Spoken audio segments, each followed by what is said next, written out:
Welcome, today in front of me Xiaomi 12 Pro, and I'll show you how to enable or disable NFC on this device.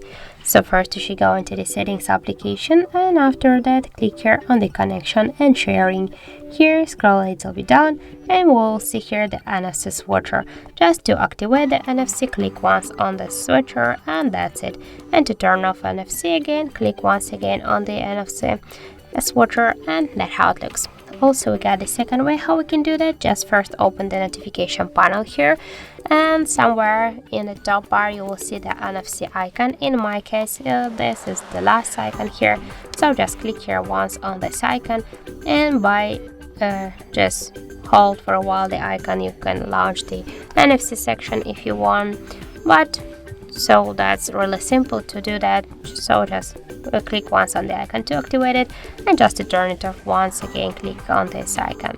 So that's it. Thank you for watching, and if you find this video helpful, don't forget to leave a like, comment and to subscribe our channel.